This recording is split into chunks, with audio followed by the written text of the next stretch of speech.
This is SelfWork, and I'm Dr. Margaret Rutherford. At SelfWork, we'll discuss psychological and emotional issues common in today's world and what to do about them. I'm Dr. Margaret, and SelfWork is a podcast dedicated to you taking just a few minutes today for your own self-work. Hello and welcome back to SelfWork. I'm Dr. Margaret Rutherford. I'm a clinical psychologist out of Fayetteville, Arkansas. I've been a therapist for over 25 years. And SelfWork is all about discussing current psychological and emotional issues in ways that help you understand and connect, and maybe even think about getting some therapy yourself. Today is such a special day. I have two guests that I want to interview. It's taken us a few weeks to get together, so these women are busy. We're going to be talking today about the organization This Is My Brave. In episode 25, actually, I participated in This Is My Brave here locally, and I gave you some information on this wonderful nonprofit back then. But today we're going to really focus on the changes that This Is My Brave is making in our culture, and the exciting research that Jennifer and Kristen are doing to validate what happens when people actually talk about their mental illness and how it can change someone's belief system when they actually hear live what happens.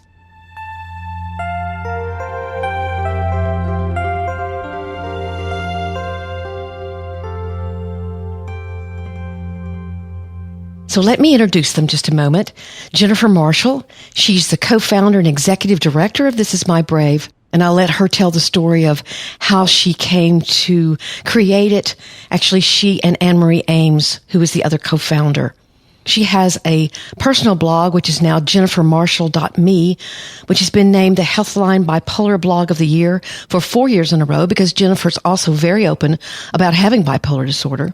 She was named Rookie of the Year finalist by We Go Health. Her life and work has been featured on the Washington Post, in Oprah Magazine, Bipolar Hope Magazine, and all kinds of local news stations. She gave a TED Talk in 2016 called Mental Illness, Being Brave Saves Lives. And she was just awarded this incredible, very prestigious Clifford W. Beers Award by Mental Health America for how she's changing the lives of people with mental illness. Her colleague is Kristen Kosilik, who is a PhD and just moved to Florida from Texas. She's now the assistant professor in the Department of Mental Health Law and Policy at the University of South Florida. Kristen got her PhD in 2014, and even in her work in graduate school, she was very interested and researched the elimination of barriers to recovery for individuals with psychiatric disabilities. And she has so enjoyed focusing on mental illness stigma. And again, I'll let her talk more about her own work. They've been collaborating for over 4 years and came up with studies to again validate that the program, This Is My Brave, actually changes people's attitudes toward mental illness. Just a minute for a brief personal comment. If you've listened to SelfWork, you know I talk openly about my own panic disorder, my history of anorexia, and a couple of bouts with fairly moderate depression I had many years ago. We have as a culture many ideas about mental illness that need to be changed, and hopefully this program will do that. We need to recognize that our neighbors, our friends, our kid's teacher, our lawyer, our pastor, or even our therapist can be managing mental illness rather than thinking about it as something that's weak or scary or always highly debilitating. It can be debilitating. If you've ever been in the room with me when I've had a panic attack, you'll know that. But so many people are managing their illnesses and doing a great job of it. So Jennifer and Kristen are here to talk about This Is My Brave and their research, and I could not be more delighted to have them. So I want to welcome Jennifer and Kristen. Thank you so much for being here. Thanks for having us, Dr. Margaret. Sure. Yeah. Let's talk first, Jennifer, about This Is My Brave. I'm so interested in how it originated. I know, and I said in the intro that you had a co-founder as well. I would love for you to talk about your idea and how you created it, or how both of you created it, and a little bit, again, about opening up about your own bipolar disorder, which I think was the avenue through which all of this got started. Sure. So It was back in the spring of 2013 when I was contacted by an editor from a parenting website. The book, What to Expect When You're Expecting, they had a parenting section. And I had been blogging anonymously about living with bipolar disorder and raising my little kids. And she said, "We love your writing. We want you to write for us." And they were going to pay me. And so not a lot of people were paying for writing back then. And there was just so many people blogging. But I said, yeah, I want to do this. And it was then that I made the decision to write with my real name and just be myself and put it all out there. I thought, I want to be authentic and I want to be able to talk about every part of me, not just the shiny, beautiful, fun stuff. I want to talk about the hard stuff too. And I want to do it openly. So I put my name on my first story and I opened up on my blog, and I had always been fearful about that backlash of what would happen. What would people say? What will they think? And none of that happened to me. I received this huge outpouring of support and gratitude from people who just were like, thank you for sharing your story. Thank you for being open about this. I know someone, or they would tell me their story about their struggle. Sure. And, I just thought we're onto something here with this reciprocal, Me Too. And mental health Me Too. Yeah. Mm-hmm. Right. I mean, now with the Me Too movement, I'm like, this is so much what we're about too, because that's what happens. People tell their story and other people come and want to talk about it. So I had this concept of celebrating people who were going through mental health issues, but who had found ways to live successful lives. And I wanted to do it creatively and through a theater show. And so I had the idea. Such a great idea, because there's so many ways to express it, Yeah. And people who deal with these issues tend to be highly creative. So I was at a party and was introduced to the woman who would become my co-founder, Anne Marie. And when we met that night, she took one look at me and said, "You're a bipolar mom," because she had been reading my blog, so she knew who I was, but had never met me. And I said, "Yeah, you're famous." Well, she made me feel like I was. So it was funny, and we got to talking. And that whole night at this party for 2 or 3 hours, we're standing there talking about mental health stuff and her struggles and her family. And I said, "I'm about to launch this project, and I really need help. And would you want to help me?" And she said yes. And I roped her in, and she became my sidekick, my partner. And the first year we did that completely together, that show. And I remember she had a lot of hesitations in the beginning. She was like, "I want to do this. It's important. I want to help you. But do you really think people are going to come forward?" Mm-hmm. And I said, "Yeah, I do." And we had to just trust it. And like we do now with every show we produce, but the people who are meant to be a part of it come forward, and it's just the magic happens. So that's kind of how it all got started. Where was the original program, and where all have you been in the interim? So the original show is in Arlington, Virginia, right outside DC. And then the following year, so that was in 2014, in 2015, we went to 6 cities, and we went back to Arlington. So, 6 full shows, and then all new people every time. And then in 2016, we went to 9 different cities across the U.S. And last year, we were in 15 cities in the U.S. and 2 cities in Australia. I remember I reached out to produce one, and there was already someone in the area that wanted to produce one. So I missed out on that. But we'll get you someday. Oh, there you go. There you go. That is great. Well, what feedback have the people that have participated and of course, this is actually what Kristen is here for as well. But I wonder how they've talked about their experience, the people who actually have shared what they're struggling with, what they're managing, whatever they want to call it. They're sharing everything from, stories about depression and PTSD and OCD, bipolar, schizophrenia, addiction, alcoholism, everything in between. And we even had a few people share about conditions like trichotillomania that are just really people don't know. I had no idea. For people who don't know what that is pulling your hair, anxiously, obsessively pulling your hair out. Yeah, and skin picking. That's right, skin picking as well. Mm-hmm. Yeah, that when you shine a light on them, people can better understand them and understand that that's an illness. It's not the person. And they can better support that person. And it's not the Hollywood version of that. Right. So tell me how the two of you, Kristen, got involved, and because you're a researcher, basically. And so how did the two of you link up? So the bulk of my research has been in evaluating stigma change programs, going back to my days in graduate school. I studied under Pat Corrigan at the Illinois Institute of Technology. Okay. And so Jen had a very, and I want to say that and stress this, a very responsible goal as the executive director of a stigma change program to do two things: to see whether her program was making a difference in stigma, whether it was moving the needle, but also to make sure that, there were no unintended consequences of the programming. Wow. Because sometimes that's very important. Sure. Absolutely. Sometimes people with all the best intentions will deliver stigma change programs that, they might help in some ways, but harm in others. And let me stress, that's not the case with This Is My Brave. And we know that because of the work that we've been doing together.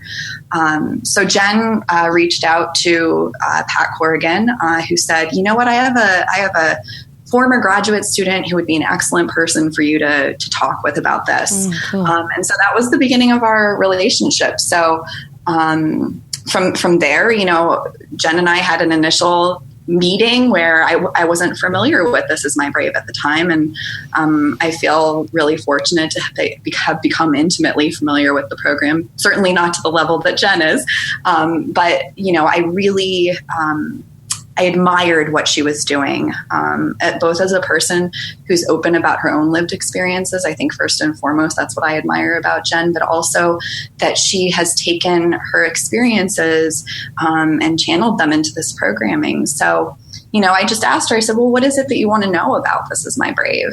And she said, well, are we making a difference when it comes to stigma amongst our audience? And how members? do you measure that? Right. How do you measure that, right? And so, we have batteries of measures, just meaning, sets of measures that we can use to see whether stigma is changing. We also measure things like empowerment, like beliefs that people with mental illness should have control over their own lives. Sure. Beliefs that people with mental illness are capable of recovery. And then obviously linked to all of this is willingness to seek care if one is experiencing mental health concerns. Well, I was so excited about the study. I knew that when I began the podcast and when I started interviewing, that I wanted to interview Jennifer. But when I saw the study, I just said, oh my gosh, this is an integral kind of part of knowing that not just that you're doing this, but that you're doing this and it is extremely effective and is changing people's attitudes. So I was wowed and said, oh, I've got to have you both on. Well, I'm humbled to be here and, but Jen really does the magic. I just am excited that I've had the opportunity to help her to demonstrate to the world really that, her programming is making a difference. Sure. So what were your major outcomes? Okay.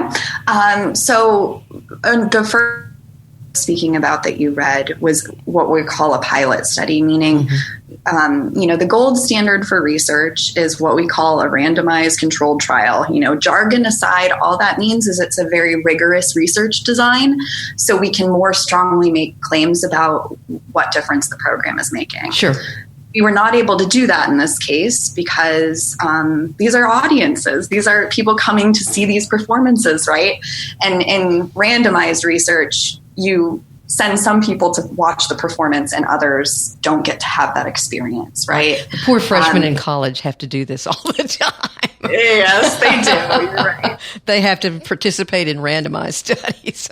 Yeah, exactly. So in the real world, it's very difficult oftentimes to do those types of research designs. So what Jen and I did is we printed front and back on pieces of paper questions that are validated measures. Okay, so that means that they've been used in other research studies, and we know that they are in fact assessing stigma or recovery or empowerment or treatment seeking. Right. And we know that they're doing it reliably, meaning that any change that we see is as a result of the the intervention or the performance in this case. So we assessed people in terms of their level of stigma. So an example of a question that measures that is... So where they started out. Yeah. Exactly. Mm-hmm. Before they participated in the performances or watched the performances, and then again afterwards, so that we could compare their scores and see if they change. So obviously we want to see a reduction in stigma, whereas we want to see an increase in willingness to seek help. And in fact, what we did find with this pilot study, it's a fairly large study. So we gathered over 400 surveys at various This Is My Brave performances across the nation. That's incredible. Mm-hmm. We weren't able to use all of our data, and that usually happens with research. But we were able to use 370 something responses. And what we did find overall is that when it came to stigma, from before watching the performance to after watching the performance, people were less stigmatizing. When it came to beliefs about empowerment, they believed people with mental illness should be more empowered. They had improved beliefs that people with mental illness were capable of recovery. And then finally, they had improved attitudes towards seeking care. So in all areas, This Is My Brave was moving the needle. So Jennifer, when you actually saw the results of these questionnaires or the surveys, what was that like for you to realize, hey, not only is this idea important to me, but I can see that it is making a difference? Yeah, I mean, it was incredibly validating to get the results. And not only that, though, I guess I just had a trust that it would come through, that those results would come through. Mm-hmm. But the other thing was that it's great to have the proof on paper. We always need that. But I had also proof from people who, what they share with you after they see the show. I mean, I try to network with everyone, all the audience members afterwards. And I mean, you've come to almost all the shows, haven't you? All over the place? I try if I can with my schedule. But the very first show was where before I even got in touch with Kristen, I knew that there was that reaction, that there was that feeling of, if these people can get through this, I can too, from the audience. I just knew that it would make a difference. And one of the reasons was a woman came up to me after the first show in the lobby and said, "Hi, Jen, I'm Susan. I drove all the way from Philly to see your show here in DC. Oh my gosh. And I found your blog when I was in my darkest moments. And your writing saved my life. And I wanted to, be here today to see the show too and to support this." And, knowing that when we put our stories out there, first of all, you don't really know. In the show, you know who will see it because you have your audience there. Right. But when you put your stories out on the blog or you put your video out on social media. Or YouTube or wherever. Yeah, you never know. Right. And the thing is, the results could be, that hundreds of people see it in their dark moments and it saves them. So that's what I feel like what we're doing is so important, because we do professionally videotape all the shows and we do save them on our YouTube channel, and we can measure views, but you can't always measure, that there are many response. People who would never like it. I've certainly experienced that on my own website, that people will even email me and say, "I've read your stuff for years, but I've never liked anything or commented because I don't want anyone to know." So that's understandable. And so you just never know the size and not just the quantity of the audience, but what they're going through and how it's affecting them. So that's a great point. So when people have come to audition, what have they said to you that is the hardest thing for them? Or is there anything that pops in your head that is a fairly common comment or concern for people? I mean, you just said, well, I don't know who's going to hear this. I'm not sure. Is that overwhelming for people, or are they just in a place in their life and in their work with their own mental illness that they just feel they really feel ready to do it? In fact, they feel a calling to do it. I think the majority of people who come out for our shows to participate as a storyteller are at that point where they're just ready and they've reached a certain place in their recovery that they feel that they want to give back. I think that's the number one reason people want to do our show, is to make a difference with their story. And what's interesting too is that these stories they're unique to the storyteller. but the conditions are not unique. No. Okay. So how many millions of people struggle with bipolar disorder like I have? How many millions suffer from depression and anxiety? And then, there's the lesser common illnesses, but there, so many people struggle with similar issues. And when you hear these stories, they are unique to the storyteller, but there's so many common threads that go through them. So that's what's neat about it too. But I think that they come forward when they're ready. We do occasionally get people who come forward and they're not quite ready. Yes, and exactly. You can tell they're just not confident enough yet in their story. And a lot of times those people come back and they audition the next year and they're in the show. I was in the Bentonville show, the initial show in Bentonville, and I had talked openly about panic disorder and my anorexia years ago and all of that stuff. But when I got in that room and I was talking to real people, I got very emotional. In fact, I got emotional during the performance itself. There's just something very, very different about feeling very seen and in a personal, intimate way that I've found healing, but it was harder, much harder than I thought. I thought, this will be a breeze, because I've talked about it so much, but there was no breeze. No. Yeah, it's not easy. I think a lot of people, the neat thing about our shows too, is it becomes like the cast of storytellers become their own little family and support each other through the rehearsal process. So you have the support of your castmates behind you. But yeah, it's not easy to get up in front of a couple hundred people to tell your story. But I think also the universal feeling afterwards tends to be, I know for me, the very first time I shared my story on stage felt like this physical weight that was lifted off my shoulders afterwards. Wow. So let's talk about the audience a little bit. I know you didn't do any what was called pre-testing. I mean, for one of the questions I had for y'all was that are there any personality factors that tend to indicate whether someone would be more likely to change their perception of mental illness, or do you believe it's more of an experience factor? Either they've had mental illness, they have a family member with mental illness, they have a best friend with mental illness. I mean, did you look at any of the factors that would influence the audience itself to change more or less? So yes, we did look at factors that might be associated with somebody's ability to change their views, right? Uh-huh. So the main factor we usually look at in stigma change research is what you're referring to. It's called level of familiarity. So how much previous contact they've had with people with mental illness, ranging from, they've never had an experience of interacting with people with mental illness that we should say that they know of, right? Exactly.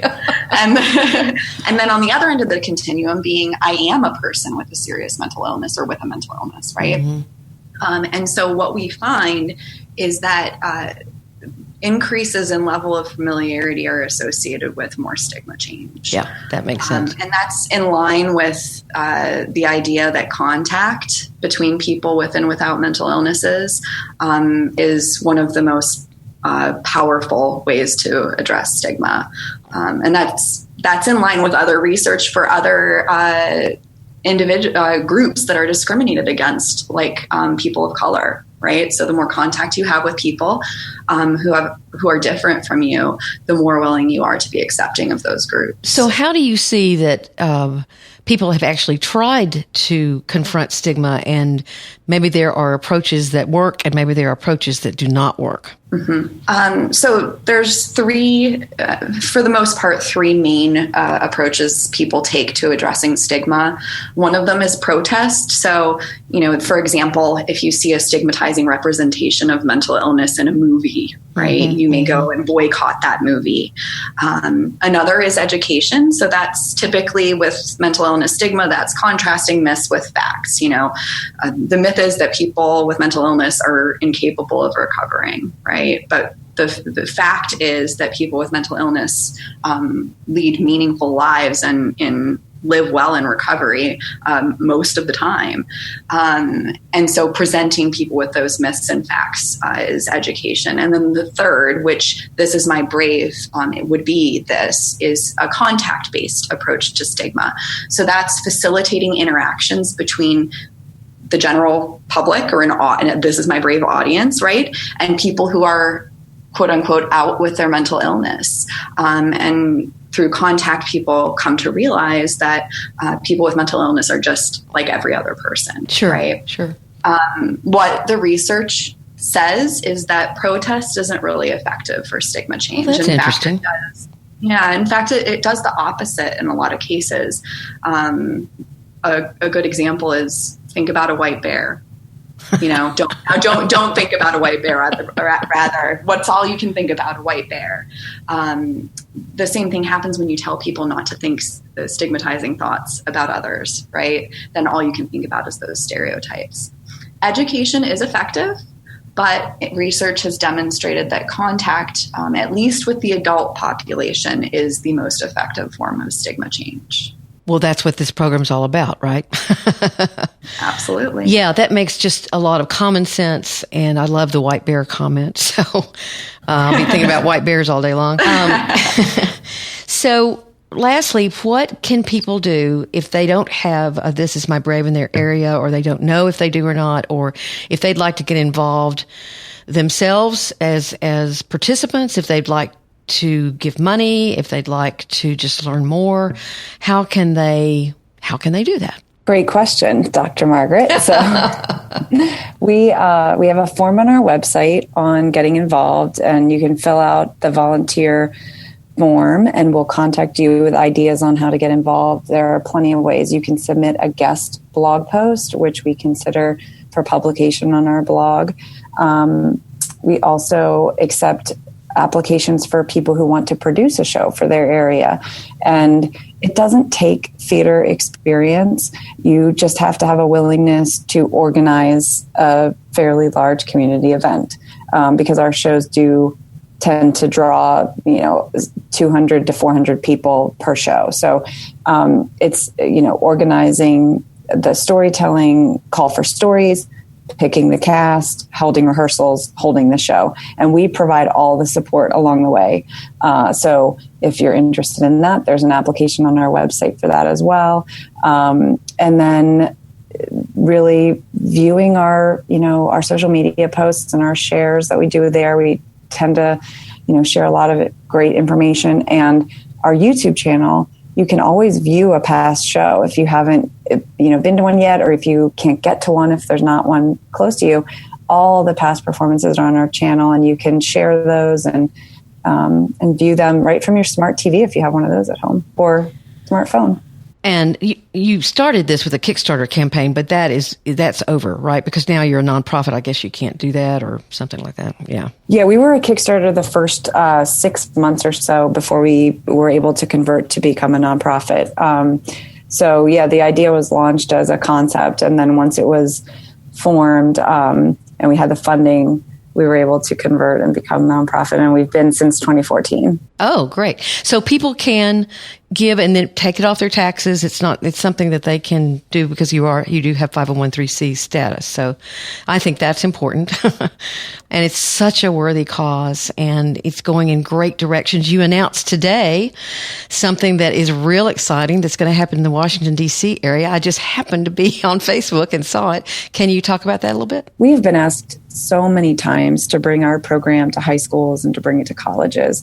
And we came up with an idea to pilot a high school program in the DC metro area. So we're going to try it. And it's tricky working with different populations, different age groups. I mean, teens are going through much different experiences than adults having lived with it for longer periods of time. Mm-hmm. So we're going to try it. We're going to try an approach where we have some of our young adult storytellers kind of craft a piece that would be geared towards high schoolers and come up with like a mini show that we can offer to some of our local high schools here to test it out. And we'll probably, if Kristen's willing to take on an extra little project, could do like a pre and post survey with those high schoolers to see the impact.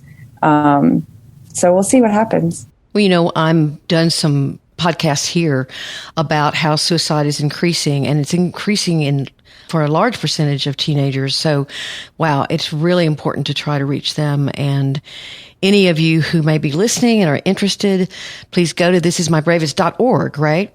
thisismybrave.org, and check it out. You may have had a presentation or a performance in your area, and if so, you can check it out on YouTube, or if one is being formed, then you can certainly be supportive and go. You may have one of these studies handed to you when you walk in the door. But I want to thank both of you. As soon as I heard about This Is My Brave, I contacted Jennifer and thought, this is something that I want to support and be a part of. So my hat's off to both of you. And I hope that this podcast and the listeners here will support This Is My Brave.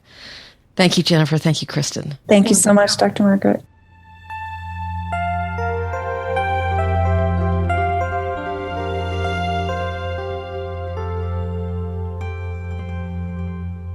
I want to thank Jennifer and Kristen again. I hope you learned a lot about This Is My Brave in those interviews and the incredibly important research that they're doing so that people don't just say, oh, isn't that nice, but say, wow, there's proof, there's research that shows that this changes attitudes.